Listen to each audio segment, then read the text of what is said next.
Hello everyone, welcome back to my YouTube channel Mathematics K2 Calls. Lately हमने कुछ questions discuss किए थे depending upon divisibility and कुछ theorems भी की थी.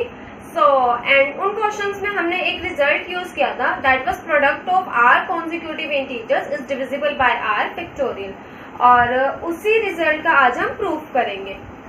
सो in order to prove this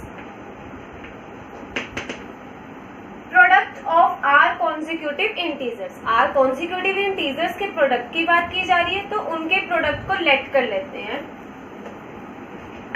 let P N equals N into N plus one N plus two up to so on into N plus R minus one be product of R consecutive integers. हमने R consecutive integers के product को divisible by R factorial दिखाना है, तो पहले हमारे पास R consecutive integers का product भी तो पढ़ा हो, तो हमने उसको लेट कर लिया. इस प्रूफ को हम करेंगे बाय मैथमेटिकल इंडक्शन. तो फर्स्टली हम R को 1 पुट करते हैं at R is equals to 1. जब मैं R को 1 पुट करूंगी देन पी एन की वैल्यू जो है वो मेरी n आ जाएगी, और हर एक नंबर जो है वो 1 से तो डिविजिबल होता ही है. सो पी एन जो है वो मेरा डिविजिबल बाय 1 फैक्टोरियल. इंडक्शन में, मैथमेटिकल इंडक्शन में हम 1 के लिए प्रूफ करते हैं. अगर r टर्म्स हैं तो r माइनस 1 के लिए हम एज्यूम कर देते हैं, रिजल्ट होल्ड करते हैं, एंड देन r के लिए उसको प्रूफ करते हैं. या फिर आप ये कह लो कि r के लिए लेट कर लिया और r प्लस 1 के लिए हमने उसको प्रूफ किया. सो अब हम लेट कर लेते हैं. Result holds for r minus 1 consecutive integers, that is हम क्या कहना चाह रहे हैं, product of r minus 1 consecutive integers is divisible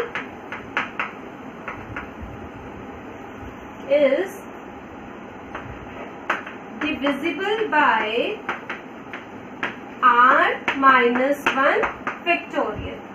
अब हम इसको प्रूव करेंगे r फैक्टोरियल के लिए कि r कॉन्जिक्यूटिव इंटीजर्स जो r माइनस 1 के लिए हमने लेट किए, तो r वाले के लिए अब हम इसको प्रूव करेंगे. सो क्या करेंगे, अब हम नेक्स्ट स्टेप में रिप्लेस कर देते हैं n को by n plus 1 in first.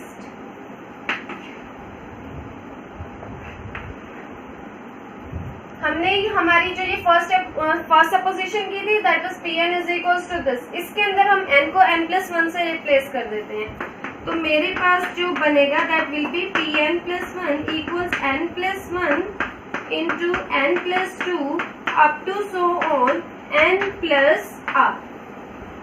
और इसी को मैं ऐसे भी लिख सकती हूँ n प्लस 1 n प्लस 2, एक टर्म मैंने यहाँ पर ऐड कर दी that is n plus R minus 1, और यहाँ पर आ गया मेरे पास n plus are.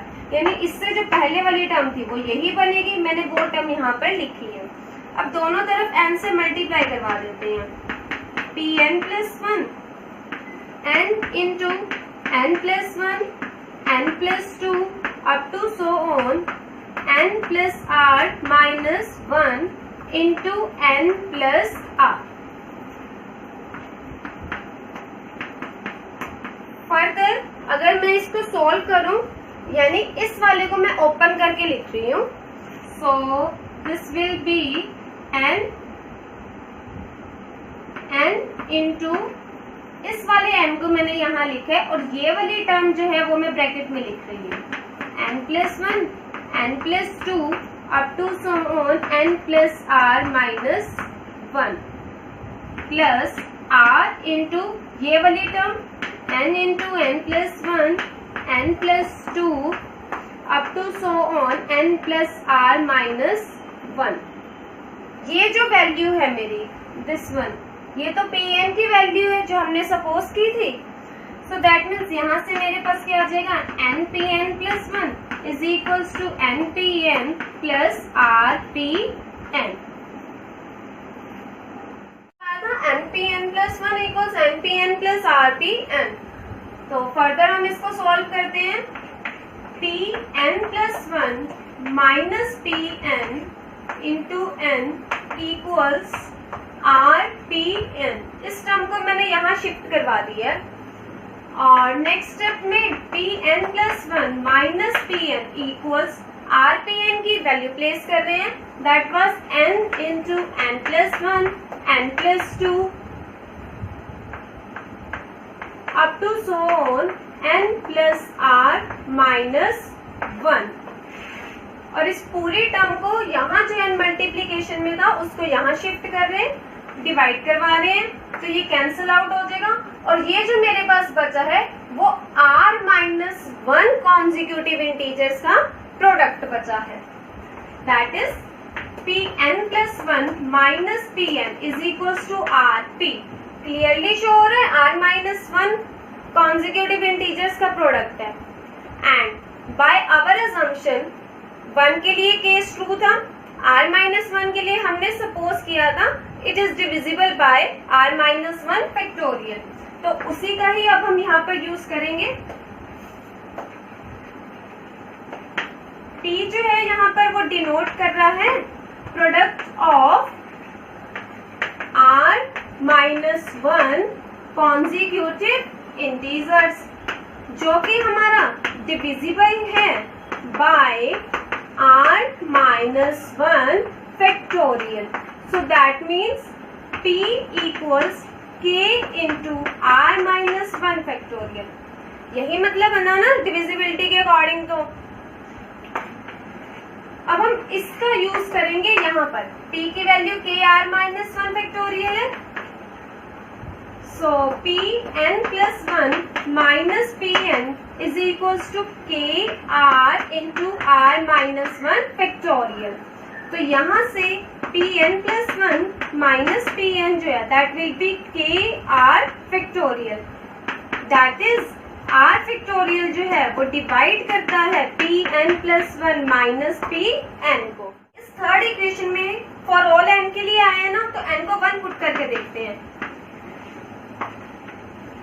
n equals 1, जैसे ही हम n को 1 पुट करते हैं तो इसका मतलब क्या हो गया, r फैक्टोरियल डिवाइड करता है P2 माइनस P1 को। बट P1 की वैल्यू हमारी क्या बनेगी, 1 into 2 into 3 up to so on into r, जो कि मेरा क्या है r फैक्टोरियल है। और r फैक्टोरियल को तो डिवाइड करेगा ही। r factorial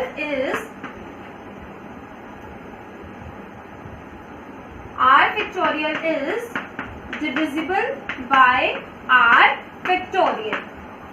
so that means r factorial जो है वो डिवाइड करता है P1 को, r factorial P2 minus P1 को डिवाइड करता है, r फैक्टोरियल जो है वो P1 को भी डिवाइड कर रहा है, वो डिवाइड करेगा P2 minus P1 plus P1 को, that is r factorial divides P2।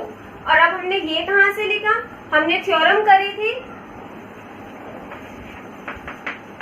Because अगर a b को डिवाइड करता है और a c को भी डिवाइड करता है, दैट मीन्स a जो है वो b प्लस c को भी डिवाइड करेगा एंड a जो है वो b माइनस c को भी डिवाइड करेगा।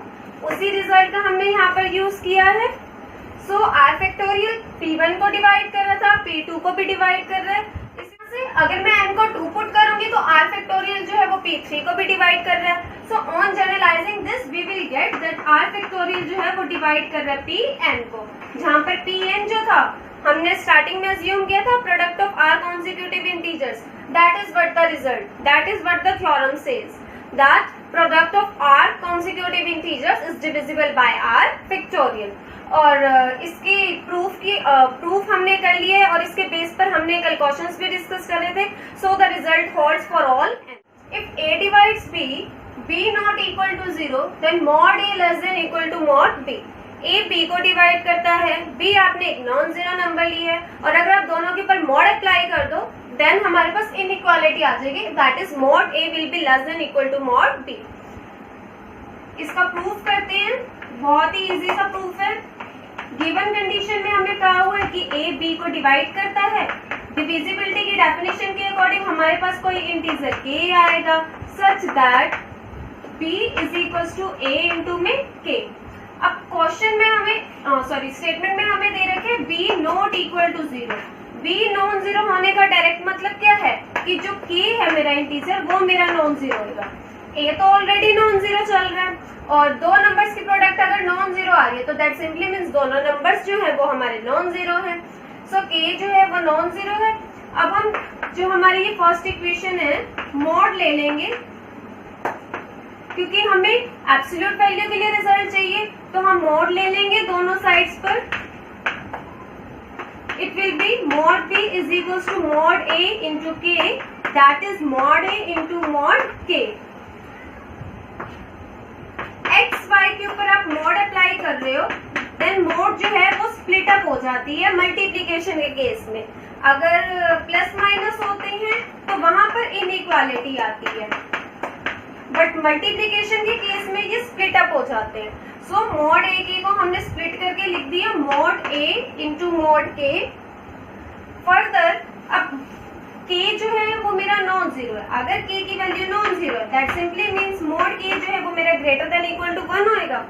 Mod k greater than equal to 1 होने से हम नेक्स्ट स्टेप में से अगर यहाँ से मॉड k हटाते हैं then mod b greater than equal to mod a, और you can write it as mod a less than equal to mod b. If a divides b, a जो है b को डिवाइड करता है and b less than a, b जो है a से less है।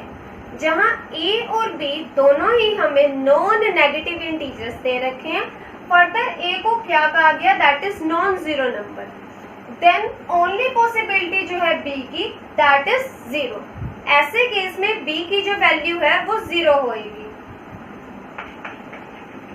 गिवन हमें कहा हुआ है a डिवाइड्स b, अगर a b को डिवाइड करता है तो पहली कंडीशन ही क्या हो जाएगी डिविजिबिलिटी की डेफिनेशन के अकॉर्डिंग।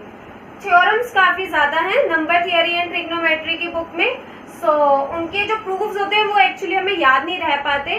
तो आप स्टेटमेंट को कंसीडर करो, स्टेटमेंट में जो दे रखे गिवन कंडीशन जो है उससे डिराइव करो एंड आपका प्रूफ अल्टीमेटली हो जाएगा। आपको रटाफिकेशन की नीड नहीं पड़ेगी इसमें। Since a divides b, a b को डिवाइड करता है तो दैट सिंपली मींस कि एक इंटीजर k एग्जिस्ट करेगा such that b is equals to a k। a हमें नॉन जीरो गिवन था और k को हमने मान लिया कि ये मेरा नॉन नेगेटिव इंटीजर है। a और b जब दोनों ही हमें नॉन नेगेटिव इंटीजर्स दे रखे हैं सो k जो है वो भी मेरा नॉन नेगेटिव ही होगा, तभी तो यहाँ पर जो प्रोडक्ट b पड़ा हुआ है उसकी वैल्यू नॉन नेगेटिव है। अब हमें क्या प्रूव करना है कि b की वैल्यू जो है वो जीरो होगी। सपोज कर लेते हैं b is not equal to zero. अगर b जीरो के इक्वल नहीं है सो दैट मीन्स k जो है वो मेरा नॉन जीरो तो चल ही रहा था और उसकी जो वैल्यू है वो ग्रेटर देन इक्वल टू 1 होगी। अगर k की value greater than equal to 1 होगी और यहाँ पर मैं पुट करूं तो यहाँ से मेरे पास b जो है वो greater than equal to a आएगा, बट क्वेश्चन में तो हमें a less than b given है, so that is a contradiction to our own supposition. The only possible value of b is 0. Coming to next theorem, division algorithm. या आपने Euclid's division lemma जिसको 10th class में study की है वहां पर आपने सिर्फ स्टेटमेंट स्टडी किया था एंड उसकी एप्लीकेशन की थी इन दी क्वेश्चंस, बट अब हम उसका प्रूफ करेंगे। डिवीजन एल्गोरिथम के अकॉर्डिंग क्या होता है, अगर आपने कोई भी दो इंटीजर्स कंसीडर किए हैं a एंड b, जहां पर b मेरा पॉजिटिव चल रहा है ग्रेटर देन 0 चल रहा है, तो इनके लिए कोई unique numbers q and r exist करेंगे जहां पर q और r जो है वो क्वोशिएंट एंड रिमाइंडर है, such that I can write a is equals to b q plus r। r की जो वैल्यू है वो 0 से b के बीच में लाई करेगी। 0 से तो ग्रेटर देन इक्वल टू होएगी एंड b से हमेशा लेस होएगी। तो इसका प्रूफ करवाने से पहले इस स्टेटमेंट को थोड़ा और समझते हैं। जैसे मान लो मैंने a की वैल्यू ले ली 5 और b की वैल्यू मैंने ले ली 2, तो b जो है वो मेरा पॉजिटिव है, ग्रेटर है 0 से। मैं 5 को डिवाइड करवाती हूँ 2 से, सो मैं 5 को इस तरह से लिख सकती हूँ 2 इंटू 2 प्लस 1। a की वैल्यू मेरी 5 थी, b की वैल्यू मेरी 2 थी। r की वैल्यू इस केस में 1 आई है और अगर आप ध्यान से देखें 1 लेस देन 2 है। b की वैल्यू जो थी वो मेरी 2 थी, लेस देन 2 है पर 0 से ग्रेटर है। इसी तरह से अगर मैं दो नंबर्स और ले लेती हूँ, a की वैल्यू मैंने ले ली 6 और b की वैल्यू मैंने ले ली 3। 6 को 3 से डिवाइड करवाते हैं, so from here it will B, तो 6 को मैं लिख सकती हूँ 3 इंटू 2 प्लस 0। अब यहाँ पर रिमाइंडर r जो है वो मेरा क्या है, 0 आया है। दैट इज मैंने इसको a is equals to b Q plus r की फॉर्म में लिख दिया, जहाँ पर r की वैल्यू मेरी 0 है। और अगर आप ध्यान से देखें तो 0 जो है वो मेरा 3 से लेस है। सो for any two integers a and b where b is a positive integer greater than 0 चल रहा है, हमारे पास कोई unique numbers q and r exist करेंगे एंड यूनिकली एग्जिस्ट करेंगे, सच that I can write a equals b Q plus r, जहाँ पर r की जो वैल्यू है 0 से तो ग्रेटर देन इक्वल टू होएगी, 0 से ग्रेटर देन इक्वल टू होएगी एंड b से हमेशा लेस होएगी। तो इसके प्रूफ पर चलते हैं अब। यानी कि मेरे पास क्या चीज आएगी, क्या क्या पॉसिबिलिटीज बनेगी, या तो a मेरा इक्वल टू बी क्यू होएगा या फिर a जो होएगा वो मेरा equal to B Q plus r होएगा। दैट मीन्स मैं सेट ऑफ मल्टीप्लायर्स कंसीडर करती हूँ इस थ्योरम को प्रूव करने के लिए। लेट कर लेते हैं set of multiples of b। अब b की मल्टीपल्स में हमारे पास क्या क्या जा सकते हैं, सो 0 हो सकता है, प्लस माइनस b हो सकता है, प्लस माइनस 2b हो सकता है, अप टू सो ऑन इसी तरह से हो सकता है। अब हमारे पास a के लिए पॉसिबिलिटीज क्या क्या हो सकती हैं, 2 ही पॉसिबिलिटीज है। There are only 2 possible cases for A।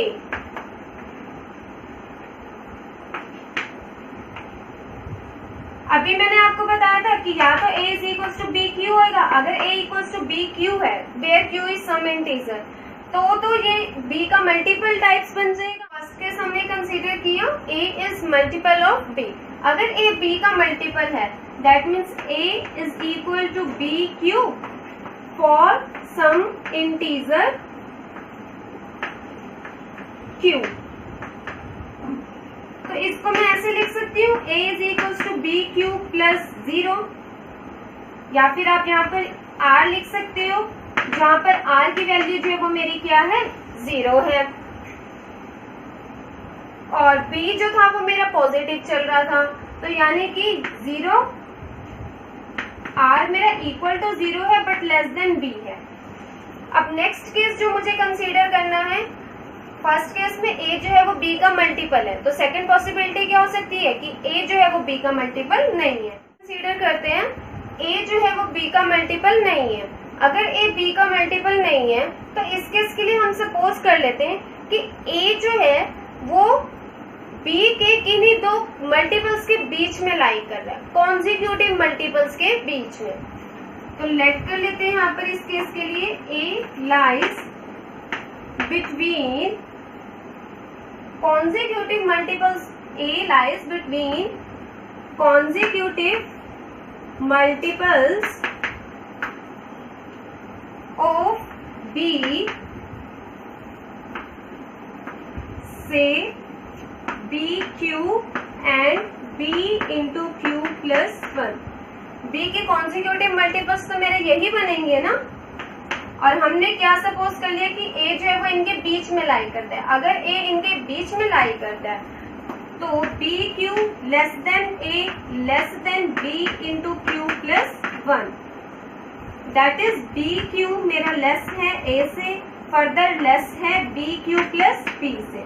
अब हम सब्ट्रैक्ट कर देते हैं बी क्यू को,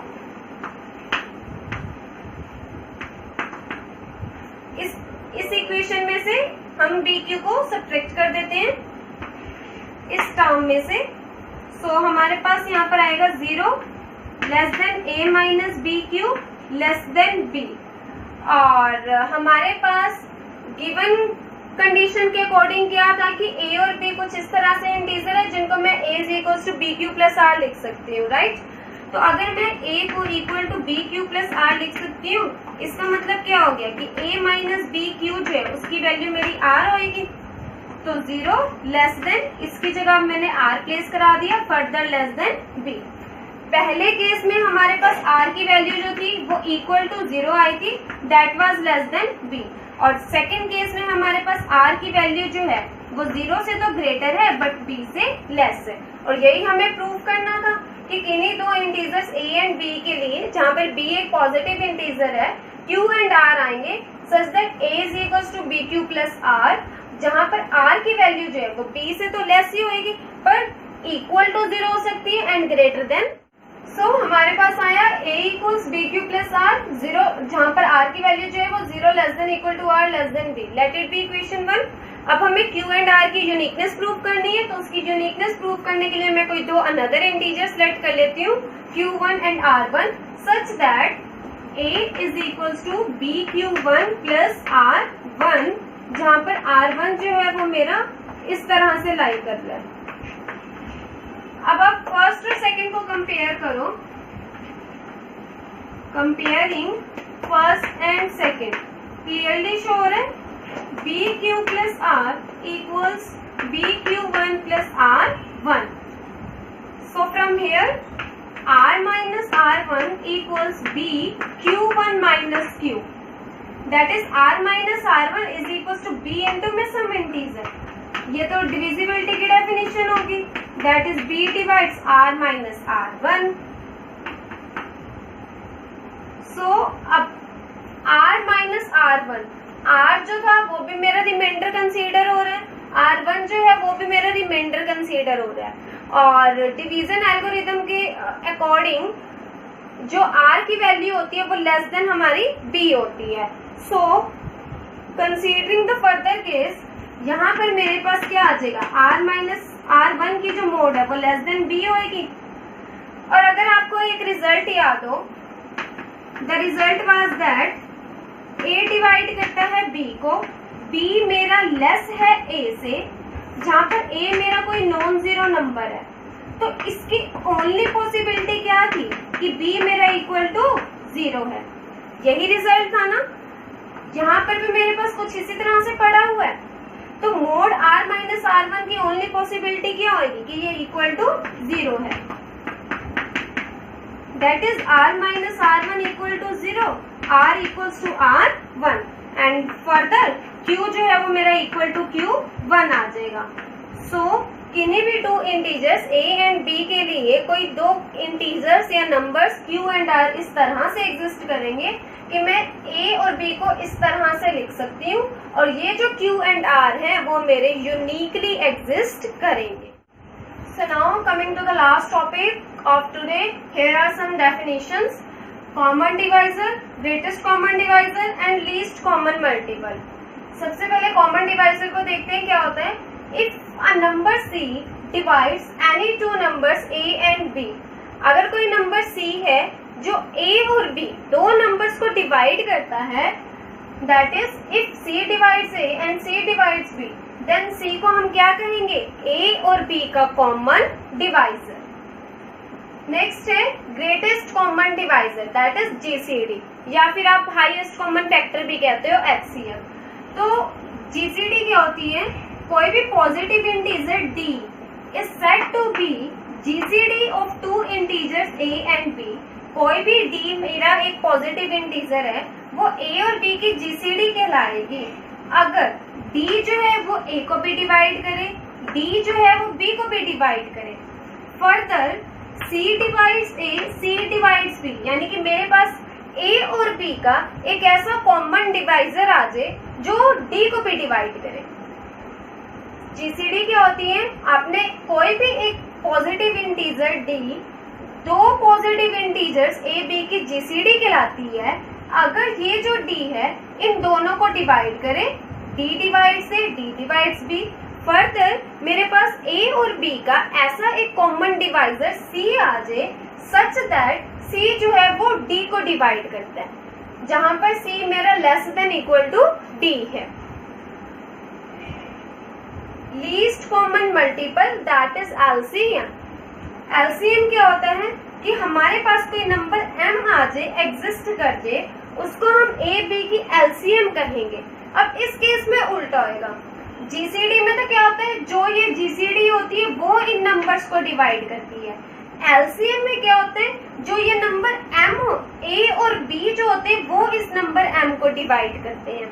कोई भी m is called LCM of a b if a divides m, b divides m।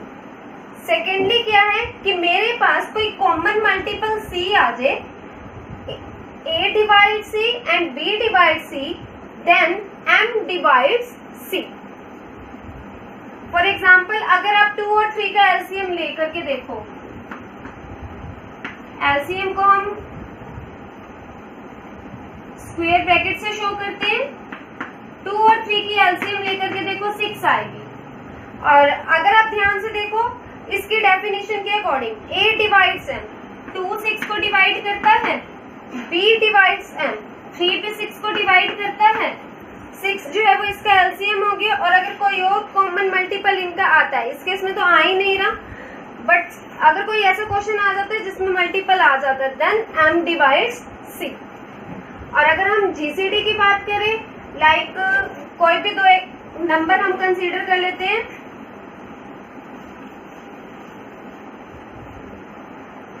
GCD को हम ऐसे ओपन ब्रैकेट से रिप्रेजेंट करते हैं। 2 और 3 ले लेते हैं, 4 ले लेते हैं, 2 एंड 4। 2 एंड 4 की जीसीडी की अगर बात की जाए, एचसीएफ जो इसका वो 2 आएगा। और इसकी डेफिनेशन के अकॉर्डिंग जो जीसीडी यानी कि जो मेरा डी आया है, 2 आया यहाँ पर, वो a को डिवाइड करे, 2 को डिवाइड करता है, और यही नंबर मेरे b को भी डिवाइड करे, 2 4 को डिवाइड करता है। और अगर कोई और कॉमन डिवाइजर आएगा तो उस केस के लिए मेरे सेकंड कंडीशन फॉल्ट करे। That's all for today. Thank you for watching this video, and guys please share this with your friends as much as possible. Help yourselves this quarantine.